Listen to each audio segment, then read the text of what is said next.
নমস্কাৰ আপোনালোক সকলোকে স্বাগতম জনাইছোঁ মই মজিদ। বন্ধুসকল পলকতে চাওঁ আহক আজি 9টা গুৰুত্বপূৰ্ণ খবৰ। প্ৰথমটো খবৰ, অসম চৰকাৰৰ 26,000 নিযুক্তিৰ পূৰ্বে ভয়ংকৰ কেলেংকাৰীৰ অভিযোগ। এটা পদৰ নামত বৃহৎ ধনৰ কেলেংকাৰীৰ অভিযোগ।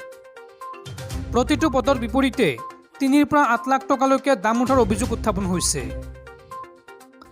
কেনা লাগিছে ৰাজ্য চৰকাৰৰ 26,000 পদৰ নিযুক্তি।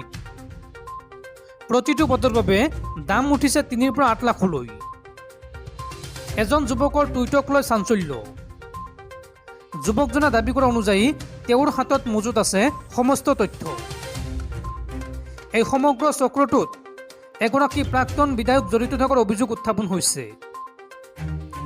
যুৱকজনৰ টুইটৰ প্ৰত্যুত্তৰ দিছে অসম আৰক্ষীৰ এডিজিপি জিপি সিঙে। আপোনাৰ হাতত কি তথ্য আছে মোক ইনবক্স কৰক, এই মন্তব্য কৰিছে জিপি সিঙে। ভিক্টৰ দাস নামৰ যুৱকজনে টুইটাৰত শ্বেয়াৰ কৰিছে আন এটা ভিডিঅ'। যি ভিডিঅ'ত স্পষ্টকৈ উত্তৰ বহীৰ জালিয়াতিৰ কথা উল্লেখ কৰিছে যুৱকজনে। পৰৱৰ্তী খবৰ, চৰকাৰে ভাঙি দিয়া মাদ্ৰাছা পুনৰ বনাব AIUDF প্ৰধান মৌলানা বদৰুদ্দিন আজমলে। আগন্তুক 6 মাহৰ ভিতৰত মাদ্ৰাছা বনোৱা আৰম্ভ কৰিব বদৰুদ্দিন আজমলে। লগতে আদালতলৈ যাব বদৰুদ্দিন আজমলে। চৰকাৰে সীমা চেৰাই যোৱা বুলি অভিযোগ উত্থাপন কৰি ভাঙি দিয়া মাদ্ৰাছা পুনৰ গঢ় দিয়াৰ হুংকাৰ বদৰুদ্দিন আজমলৰ। চৰকাৰে ভাঙি দিয়া মাদ্ৰাছা পুনৰ বনাব বদৰুদ্দিন আজমলে। গোৱালপাৰাৰ ভাঙি দিয়া মাদ্ৰাছাখন নিৰ্মাণ কৰিব বদৰুদ্দিন আজমলে। জেহাদীৰ ঘাটি বুলি প্ৰমাণ দিব নোৱাৰিলে মাদ্ৰাছা বনোৱা আৰম্ভ কৰিব বদৰুদ্দিন আজমলে। 34 বছৰীয়া আমাৰ মাদ্ৰাছা ভাঙি দিছে, আমি এৰি নিদিওঁ। মাদ্ৰাছা ভাঙি দিয়াক লৈ এই হুংকাৰ বদৰুদ্দিন আজমলৰ। প্ৰতিটো বস্তুৰেই এটা সীমা থাকে, চৰকাৰে সেই সীমা পাৰ কৰিছে। 10খন বুলডোজাৰ লৈ আমাৰ মাদ্ৰাছা ভাঙি দিছে। যদি আল কায়দাৰ ঘাটিয়া আছিল তেনেহ'লে 34টা বছৰে চৰকাৰে কি কৰি আছিল? জেহাদীৰ ঘাটি বুলি ক'লেই নহ'ব, চৰকাৰে প্ৰমাণ দিব লাগিব, এই মন্তব্য কৰে মৌলানা বদৰুদ্দিন আজমলে। পৰৱৰ্তী খবৰ, ৰাজ্যৰ শিক্ষা বিভাগত হ'ব বৃহৎ পৰিৱৰ্তন। ৰাজ্য চৰকাৰে জাৰি কৰিছে বিশেষ নিৰ্দেশনা। ৰাজ্যৰ শিক্ষা বিভাগত হ'ব বৃহৎ পৰিৱৰ্তন। ৰাজ্য চৰকাৰে জাৰি কৰিছে বিশেষ নিৰ্দেশনা। একত্ৰিত হ'ব প্ৰাথমিক আৰু মাধ্যমিক শিক্ষা বিভাগ। বিদ্যালয় শিক্ষা বিভাগ নামেৰে নতুনকৈ কৰা হ'ব নামাকৰণ। একত্ৰীকৰণৰ ফলত প্ৰাথমিক আৰু মাধ্যমিক শিক্ষা বিভাগৰ সকলো বিষয়া কৰ্মচাৰী স্বয়ংক্ৰিয়ভাৱে বিদ্যালয় শিক্ষা বিভাগৰ প্ৰশাসনিক নিয়ন্ত্ৰণত থাকিব। সকলো চিঠিপত্ৰৰ কাম কাজ এতিয়া বিদ্যালয়ৰ শিক্ষা বিভাগৰ নামত কৰা হ'ব। শীঘ্ৰে ৰাজ্যত কাৰ্যকৰী হ'ব এই বিশেষ নিৰ্দেশনা। বন্ধুসকল, তাৰপিছত 4 নম্বৰ খবৰটো জনোৱাৰ আগতে আপোনালৈ এটা সৰু ৰিকুৱেষ্ট, যদি এতিয়ালৈকে এইটো ভিডিঅ'ত লাইক কৰা নাই তেন্তে প্লিজ এটা লাইক কৰি দিয়ক। আৰু এনেকুৱা ধৰণৰ নতুন ভিডিঅ' পাবলৈ চেনেলটো ছাবস্ক্ৰাইব কৰি কাষত থকা বেল আইকনটো প্ৰেছ কৰি ৰাখক।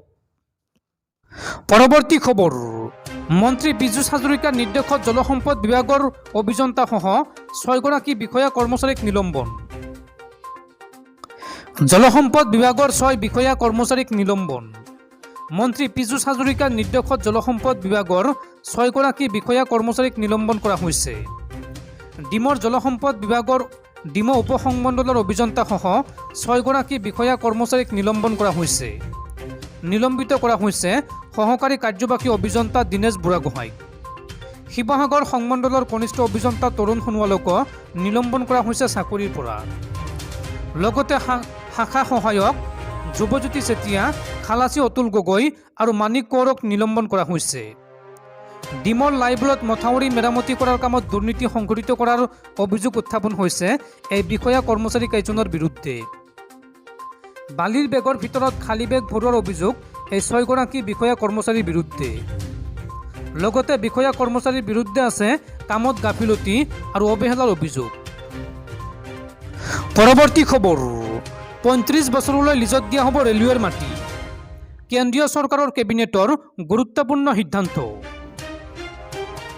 কেন্দ্ৰীয় কেবিনেটৰ বৈঠকত গুৰুত্বপূৰ্ণ সিদ্ধান্ত ৩৫ বছৰলৈ লিজত দিয়া হ'ব ৰেলৱেৰ মাটি চৰকাৰে ২০২১ চনত গ্ৰহণ কৰা প্ৰধানমন্ত্ৰী গতি শক্তি ফ্ৰেমৱৰ্ক প্ৰকল্পৰ সফল ৰূপায়ণত সহায়ক হোৱাকৈ এই সিদ্ধান্ত গ্ৰহণ কৰে উক্ত প্ৰকল্পৰ অধীনত দেশৰ ৩০০ কাৰ্গো টাৰ্মিনেলৰ অহা ৫ বছৰৰ ভিতৰত বিকাশ সাধন কৰা হ'ব এই প্ৰকল্পৰ অধীনত ১৬টা মন্ত্ৰালয় সামৰি এখন মঞ্চ গঠন কৰা হৈছে এই মঞ্চত ৰেল অসামৰিক বিমান পৰিবহণ জাহাজ আৰু পথ পৰিবহণ মন্ত্ৰালয় আছে উল্লেখযোগ্য যে এই আঁচনি ৰূপায়ণৰ ফলত ৯০ দিনৰ ভিতৰত প্ৰায় ১.২ লাখ চাকৰি সৃষ্টি হ'ব ৰেলৱেৰ মাটি লিজত লোৱা সকলৰ সুবিধা হোৱাকৈ ঘাইকৈ আন্তঃগাঁথনিৰ কাম শক্তিশালী কৰাৰ স্বাৰ্থত লিজৰ সময়সীমা ৩৫ বছৰলৈকে বৃদ্ধি কৰা হয় উল্লেখযোগ্য যে এটাৰ পাছত আন এটা ৰাজহুৱা সম্পদ ব্যক্তিগত খণ্ডৰ হাতত গতাই দিয়াৰ যেন প্ৰতিযোগিতাত নামিছে চৰকাৰ এইবাৰ ৰেল বিভাগৰ মাটি লিজত দিয়াৰ কেন্দ্ৰীয় কেবিনেটৰ সিদ্ধান্তক লৈ সৃষ্টি হৈছে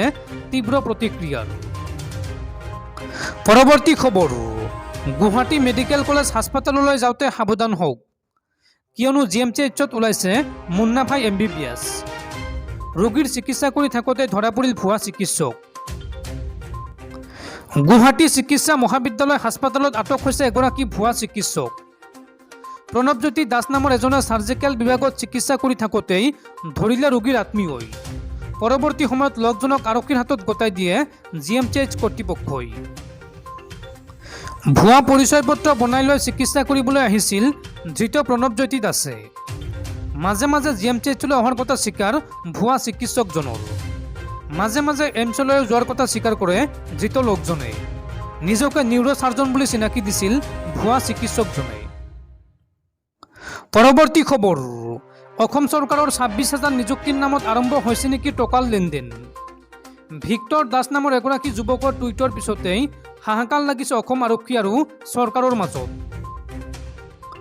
ৰাজ্য চৰকাৰৰ ২৬,০০০ নিযুক্তিৰ নামত ভয়ংকৰ কেলেংকাৰী হোৱাৰ অভিযোগ উত্থাপন হৈছে ভিক্টৰ দাস নামৰ এগৰাকী যুৱকৰ এটা টুইটক লৈ ব্যাপক বিতৰ্ক ৩ লাখৰ পৰা ৮ লাখলৈ চাকৰিৰ নামত ধন দাবীৰ অভিযোগ উত্থাপন হৈছে একাংশ প্ৰাক্তন বিধায়কো এই সমগ্ৰ কেলেংকাৰীত জড়িত থকাৰ অভিযোগ উত্থাপন হৈছে এটা বৃহৎ লবিয়ে এই দুৰ্নীতি কৰাৰ অভিযোগ উত্থাপন কৰিছে ভিক্টৰ দাস নামৰ যুৱকজনে এই সমগ্ৰ ঘটনাক লৈ তদন্ত আৰম্ভ কৰিছে অসম আৰক্ষীয়ে পাণবজাৰ আৰক্ষীয়ে তথ্য লৈছে ভিক্টৰ দাসৰ পৰা তদন্তৰ পিছতে পোহৰলৈ আহিব সমগ্ৰ তথ্য পৰৱৰ্তী খবৰ আজমল ছুপাৰ 40ৰ বৃহৎ সফলতা আজমল ছুপাৰ 40ৰ পৰা জিলিকিল শ শিক্ষাৰ্থী নিটৰ পৰীক্ষাত উত্তীৰ্ণ হ'ল 240 গৰাকীতকৈও অধিক শিক্ষাৰ্থী 50 কেজি ওজনৰ কেক কাটি আনন্দ উল্লাস ছাত্ৰ ছাত্ৰীৰ আজমল ছুপাৰ 40ৰ বৃহৎ সফলতা আজমল ছুপাৰ 40ৰ পৰা জিলিকিল শ শিক্ষাৰ্থী নিটৰ পৰীক্ষাত বিশেষ স্থান দখল কৰিলে আজমল ছুপাৰ 40য়ে নিটৰ পৰীক্ষাত উত্তীৰ্ণ হ'ল 240 গৰাকীতকৈও অধিক শিক্ষাৰ্থী দেশৰ ভিতৰতে জিলিকি উঠিল আজমল ছুপাৰ 40 আজমল ছুপাৰ 40ৰ সফলতাত উৎফুল্লিত হৈ পৰিছে ছাত্ৰ ছাত্ৰীৰ লগতে শিক্ষক শিক্ষয়িত্ৰীসকল